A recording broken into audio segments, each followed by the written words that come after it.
पुण्यामध्ये एकूण पीएमपीएल चे 9,000 बस थांबे आहेत आणि ज्या थांब्यांना शेड किंवा उभं राहण्याची नागरिकांसाठी जागा असती ते फक्त 1400 आहे. म्हणजेच पीएमपीएल कुठेतरी या व्यवस्था करण्यासाठी मागं पडते.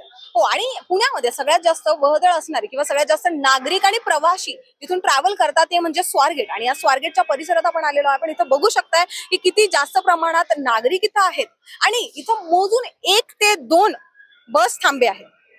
म्हणजेच आता तुम्ही माझ्या मागे हा थांबा बघू शकताय, इथं एका वेळेस जास्तीत जास्त 10 ते 15 जण उभं राहू शकतात. म्हणजे अशा परिस्थितीमध्ये जर पाऊस आला किंवा उन्हाळ्याच्या दिवसांमध्ये जेव्हा ऊन असतं त्यावेळेस नागरिकांनी कुठं जाऊ.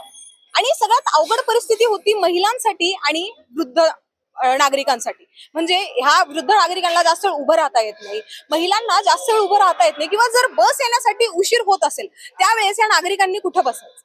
आणि ह्या सगळ्याच्या पलीकडे पण जर आपण बघायला गेलो तर ह्या बस थांब्याची परिस्थिती बघा किती घाण आहे.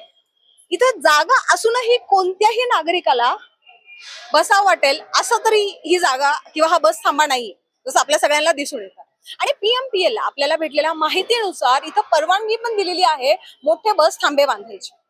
पण तरी सुद्धा इथं जे छोटे छोटे दुकानं आहे यांना बघून इथं मोठा बस थांबा बांधता येत नाही.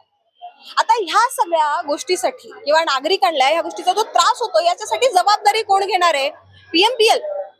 किंवा आता तरी पीएमपीएलनी ह्या सगळ्या नागरिकांकडे बघून किंवा यांच्या सुरक्षेसाठी किंवा यांना थोडीशी सोयीस्कर यांचा हा प्रवास पुण्यात पीएमपीएल मध्ये होऊन हा विचार करून तरी आता यांच्यासाठी बस थांबे बांधाव किंवा काहीतरी दुसरा उपाय द्या.